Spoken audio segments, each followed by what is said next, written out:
আসসালামু আলাইকুম, স্বাগতম সবাইকে এবিসি জব কেয়ারে।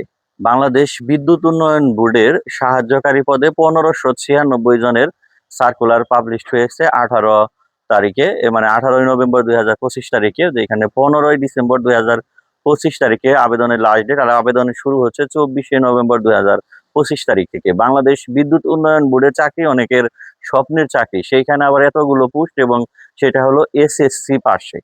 ঠিক আছে, অনেক আগ্রহ একদম, মানে চাকরি যদি ইউটিউব ফেসবুকে ঢোকা যায় তাহলে দেখা যায় যে অনেক অনেক জিজ্ঞাসা, অনেক ধরনের ভিডিও এই সম্পর্কিত ঘটেছে।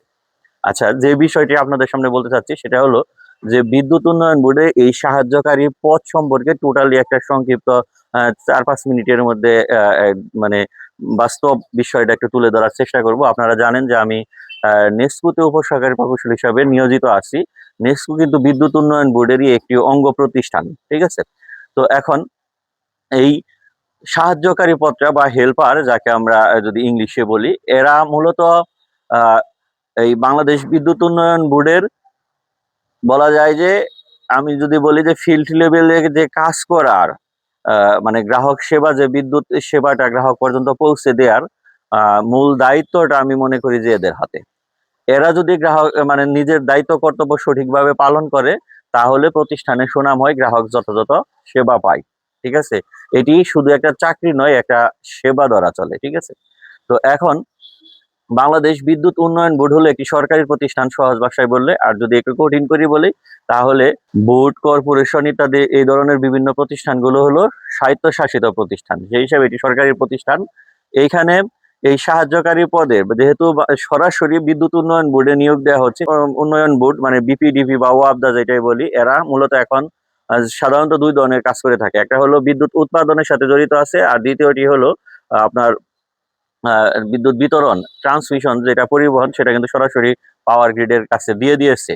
তো সেই হিসাবে যদি চাকরি করতে চান, সারা বাংলাদেশে বিদ্যুৎ উন্নয়ন বোর্ডের কম বেশি প্রতিষ্ঠান আছে, কারণ জেনারেশন তো সারা বাংলাদেশে মোটামুটি আছে বিভিন্ন জায়গায়, অঞ্চলে। তবে মেইন এদের সাপ্লাই এরিয়া হলো যেমন আপনার চিটাগাং শহরে, এবং হলো ময়মনসিংহ, টাঙ্গাইল এরিয়া, সিলেট, এই সাইডটা, মানে পূর্ব এবং উত্তর দক্ষিণ এই সাইডটা। ঠিক আছে, বাংলাদেশের পূর্বাংশ। তো এই সাইডটাতে এরা মূলত বিতরণ করে থাকে। আপনার চাকরি হলে এই দিকেই চাকরি করতে হবে, এটা মাইন্ড সেট আপ করে নিতে হবে।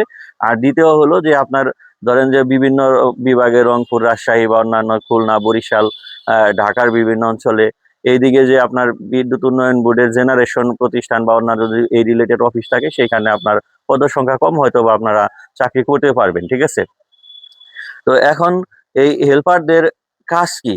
হেল্পারদের কাজ হলো, সাহায্যকারী বা হেল্পারদের কাজ হলো লাইনম্যানের সহযোগী হয়ে কাজ করা। এখন সে একজন লাইনম্যান বা ফোরম্যান থাকবে, একজন ফোরম্যানের অধীনস্থ লাইনম্যান থাকে, একজন লাইনম্যানের সাথে 3 জন বা 2 জন হেল্পার থাকে। যদি বিতরণে হয়, আপনার দেখা যায় মই টানতে হবে, তারপরে হলো বিভিন্ন লাইনম্যানের যে কাজের জিনিসগুলো, টুলস গুলো, এগুলো এগিয়ে দিতে হবে। ঠিক আছে, তারপরে হলো আপনার অনেক সময় প্রয়োজনে তাগিদে ক্ষেত্র বিশেষে মুয়ে উঠা লাগতে পারে, অর্থাৎ বিদ্যুৎ বিতরণে যেসব কাজগুলো করা লাগে। ঠিক আছে, তারপরে আপনার যেমন যদি জেনারেশন হয়, সেইখানে এই লাইনম্যানের সহযোগী হিসাবে আপনার কাজ করা লাগবে। সুযোগ সুবিধা যদি আসি, এক কথায় বললে সরকারি চাকরির সব সুযোগ সুবিধা তো পাবেনই, পাশাপাশি এখানে প্রমোশনের ব্যবস্থাও আছে। আপনি এই হেল্পার থেকে আস্তে আস্তে লাইনম্যান, এবিসি, ফুলম্যান পর্যন্ত হওয়া যায়, এই সুযোগ সুবিধাগুলো আছে। তো এই চাকরিগুলোর কিছু চ্যালেঞ্জিং আছে, বিশেষ করে ঝড় বৃষ্টির দিনে চাকরিগুলোর খুবই একটা চ্যালেঞ্জিং হয়, কারণ ওই ঝড় বৃষ্টিতে লাইন গার্ডের সমস্যা বেশি হয়। তখন কিন্তু আপনার একটু নিবেদিত হয়ে কাজ করতে হয়, রাত বিরাত যে কোনো সময় আপনার, কারণ বিদ্যুৎ একটা প্রয়োজনীয় জিনিস, বিদ্যুৎ সব সময় গ্রাহকের দরকার হয়। ঠিক আছে, তো যাই হোক, আজান দিয়ে দিচ্ছে, আমরা বিস্তারিত আরো নেক্সট ভিডিও নিয়ে আসবো। জাস্ট আপনাদের মনের আকাঙ্ক্ষা দূর করার জন্যই মানে ঝটপট একটা ভিডিও করে ফেললাম আর কি। আল্লাহ হাফেজ।